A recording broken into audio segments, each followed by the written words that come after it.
Vamos passear no primeiro capítulo de Mateus, capítulo 1 e capítulo 2, quando a gente consegue perceber claramente, irmãos, os propósitos de Deus usando gente simples. Paulo diz isso lá na primeira carta aos Coríntios, que Deus escolheu as coisas que não são, as coisas loucas desse mundo, para transformar ou para fazer delas pessoas importantes. Deus tem transformado situações adversas, situações que não são valorizadas pelo mundo, como o próprio Paulo diz lá em Coríntios capítulo 1, que a loucura de Deus é mais sábia do que a sabedoria do mundo.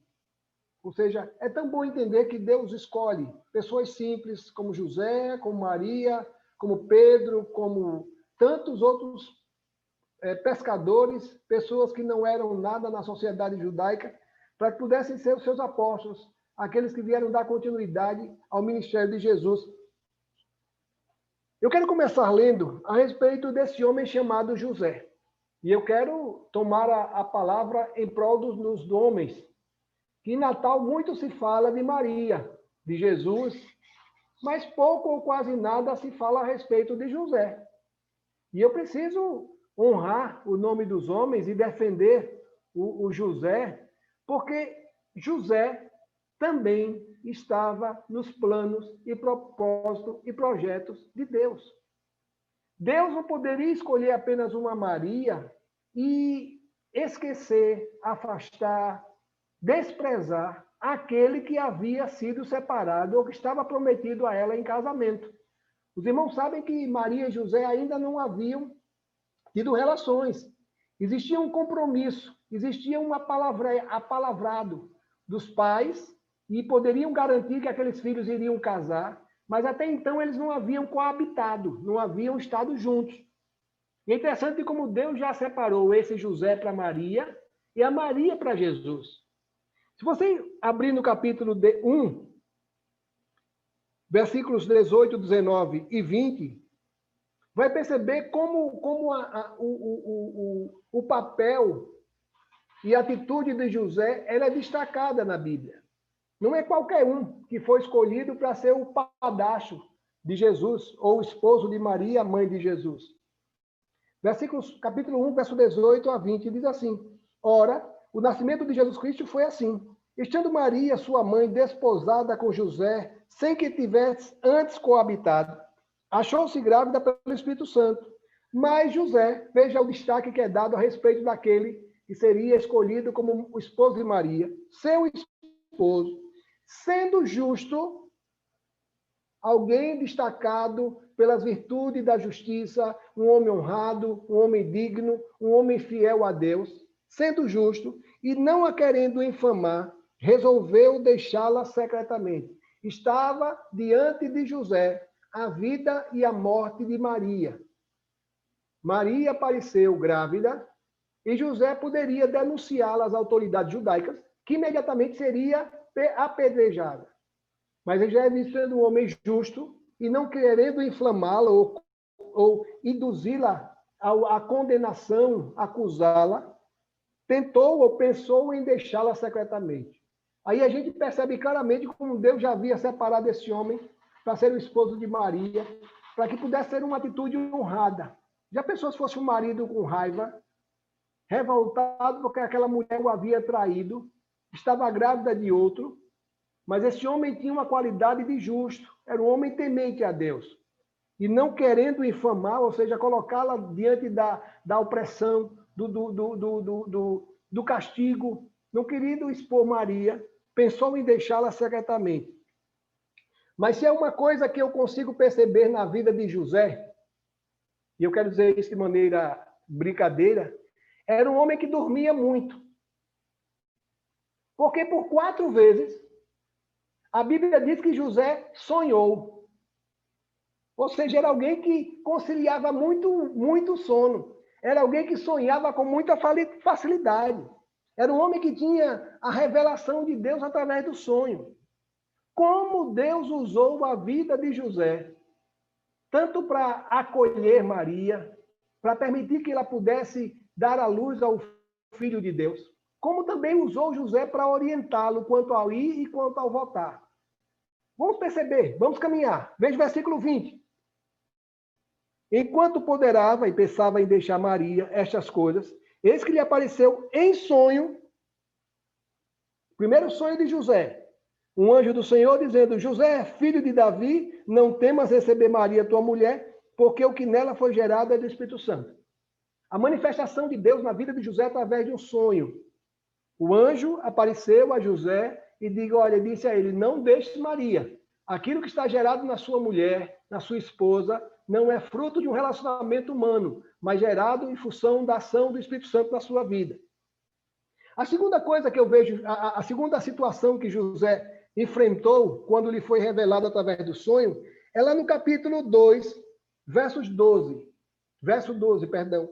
Quando os magos vão até Belém e ali se deparam com o fato de Jesus, Maria e José e adoram Jesus.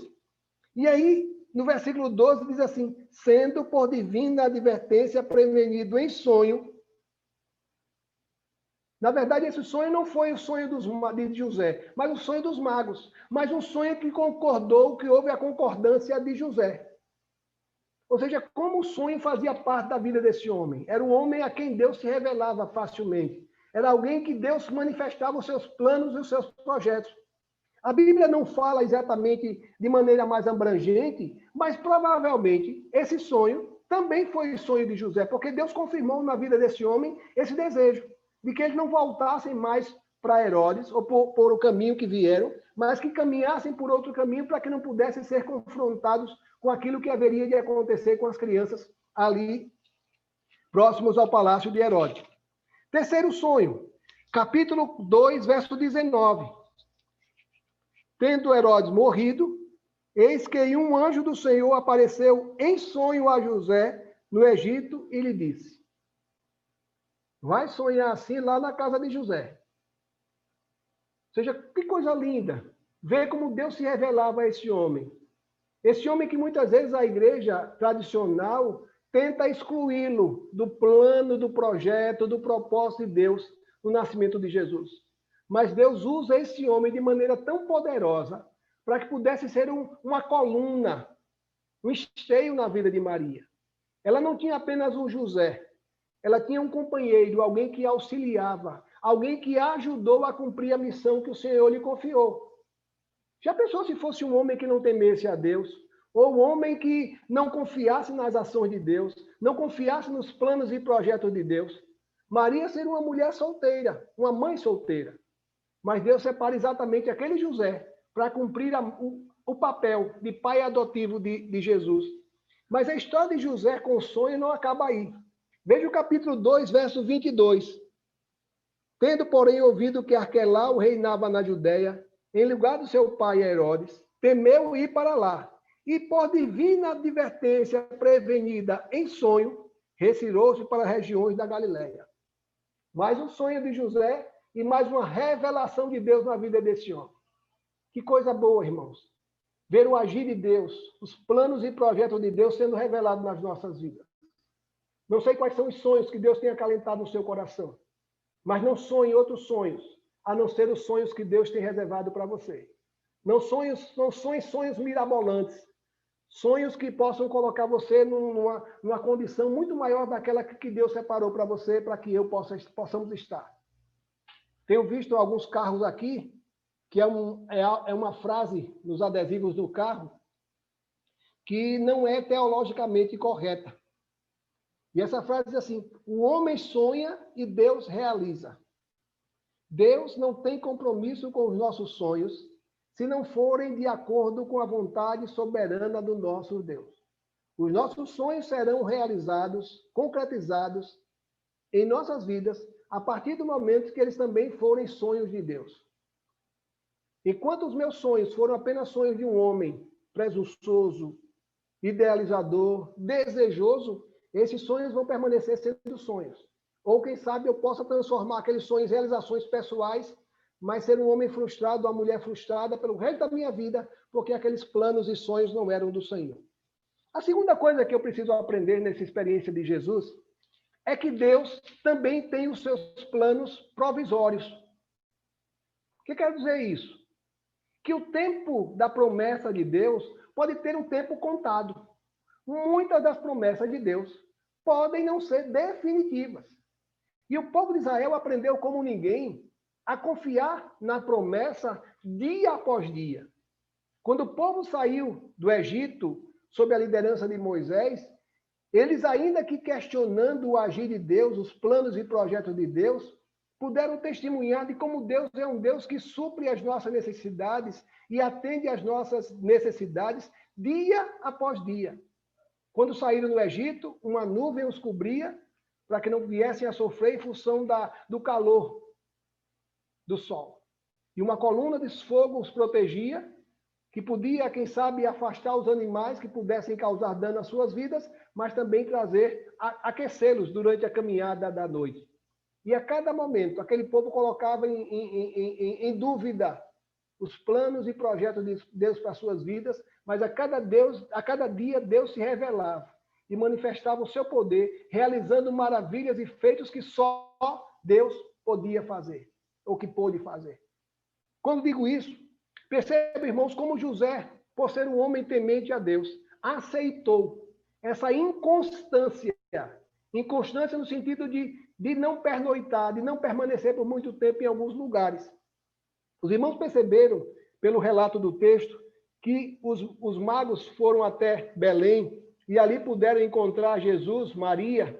Alguns dizem mais ou menos que ali já haviam se passado 40 dias desde o nascimento de Jesus, e José estava ali, esperando, quem sabe, uma determinação de Deus para que pudesse dar continuidade à sua vida. No versículo 12, nós ouvimos que os magos foram orientados para não voltarem pelo caminho que pudessem encontrar com Herodes. Mas eu consigo perceber claramente, irmãos, nos versículos 19 a 23, como Deus tem os seus próprios planos e a única coisa que Ele quer de nós é que nos submetamos à sua vontade. Muitas vezes a gente questiona as promessas temporárias de Deus. Um emprego, que Deus abriu uma porta de emprego, mas chega um momento em que Deus diz assim, olha, o seu tempo aqui nesse emprego chegou. Você precisa procurar um outro emprego e esse emprego da mesma maneira que vou dar a você. É lindo quando eu consigo perceber isso como submissão de José. O verso 19 a 23 diz assim, tendo Herodes morrido, eis que um anjo do Senhor apareceu em sonho a José no Egito e lhe disse, dispõe-te, toma o menino e sua mãe e vai para a terra de Israel, porque já morreram os que atentavam sobre a vida do menino. Dispôs-se ele, tomou o menino e a sua mãe e regressou para a terra de Israel. Tendo, porém, ouvido que Arquelau, filho de Herodes, reinava na Judéia em lugar de seu pai Herodes, temeu ir para lá. E, por divina advertência, prevenido em sonho, retirou-se para as regiões da Galiléia. Que Deus é esse que questiona, que muda os seus planos e projetos para as nossas vidas? Eu aprendo isso lá no capítulo 15 de Êxodo, quando a Bíblia diz que Deus conduziu o povo por um caminho mais longo, na peregrinação do deserto.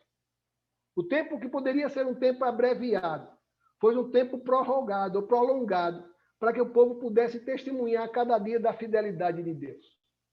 Não conseguimos conceber a ideia de um Deus que muda, mas Deus está mudando para o nosso benefício, para aquilo que é benefício para as nossas vidas, para que em tudo a gente possa ver que Deus estava com a sua mão sobre a vida de José e de Maria, e principalmente do seu filho Jesus. A gente vê isso claramente lá em Lucas capítulo 16, em Atos capítulo 16, quando Paulo deseja de alguma maneira percorrer um outro caminho, e o Senhor aparece através de um homem, de um servo, de um varão, e diz, olha, passa a Macedônia, ou seja, alguma coisa que era o intento do coração de Paulo foi frustrado, foi direcionado para seguir a vontade de Deus. Quantas vezes as coisas parecem ser sentido, parecem ser sem propósito nas nossas vidas, mas Deus está agindo dentro das nossas limitações, das nossas incapacidades, e aquilo que parece ser fim, Deus está nos dando uma oportunidade nova para que possamos ver a cada dia a manifestação do seu poder nas nossas vidas. Porque as coisas, quando estão fáceis, cômodas, convenientes, nem sempre a gente consegue ver a mão de Deus cuidando de nós. Porque eu acordo, está o café, está o pão, está a manteiga, está o leite, está o alimento na mesa.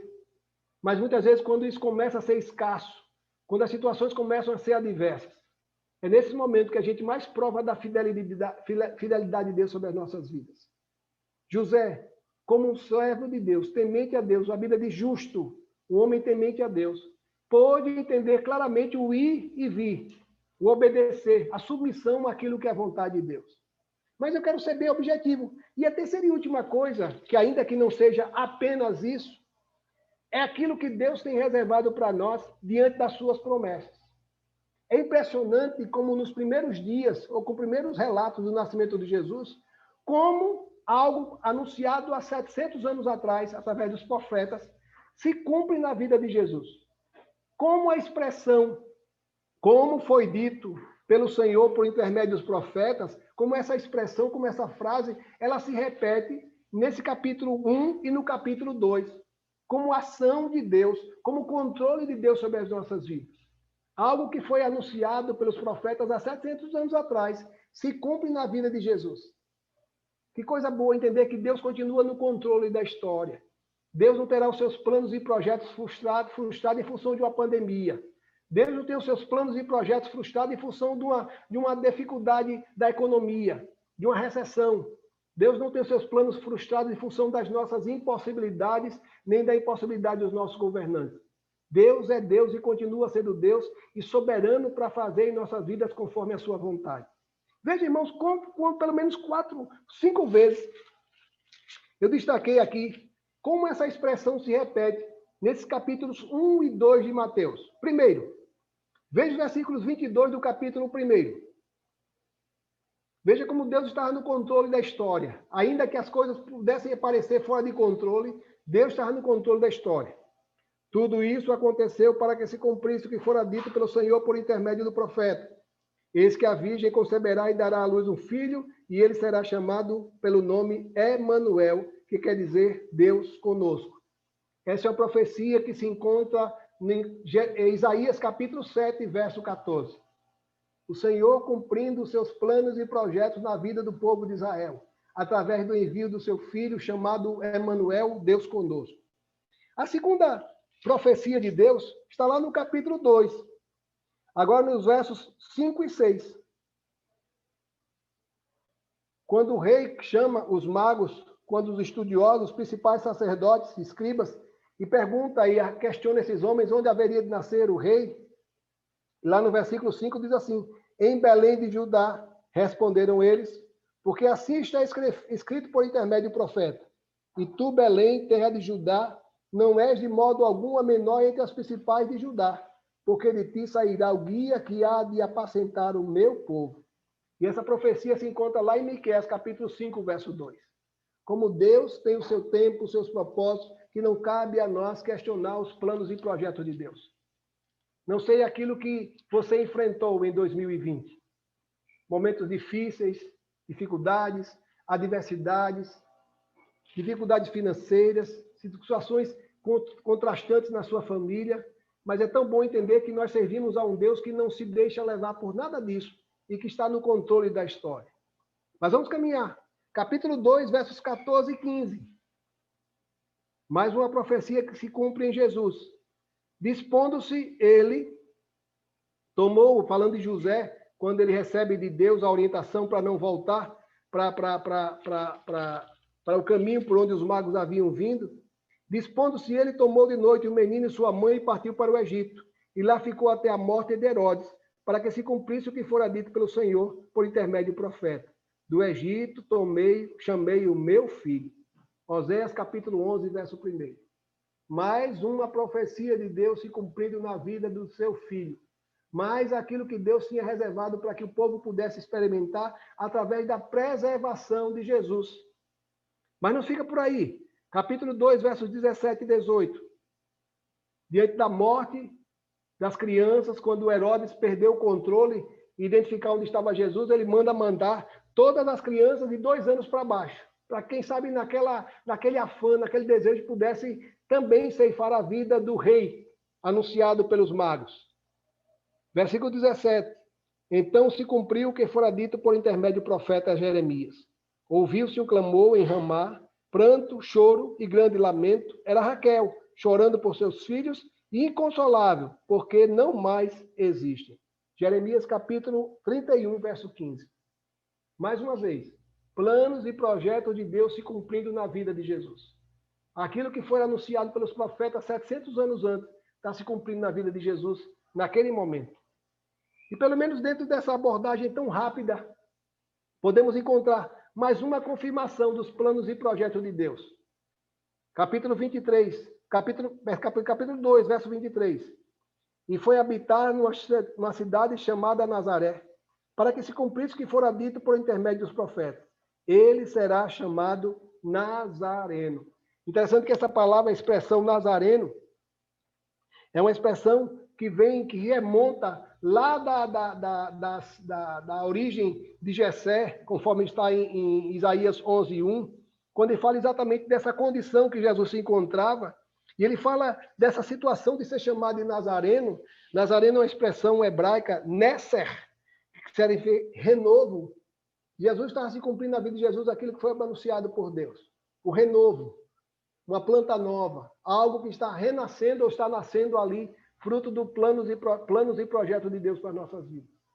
Sabe, irmãos, quando a gente começa a vislumbrar o Natal, nós somos tentados a olhar apenas para a manjedoura e ver o Filho de Deus nascido, que já é algo grandioso, mas podemos caminhar e percorrer estradas não tão destacadas e conhecidas e ver que em tudo isso Deus traçava, Deus agia, Deus corroborava e confirmava tudo aquilo que ele havia separado para que nós, hoje, pleno século XXI, pudéssemos estar vivendo.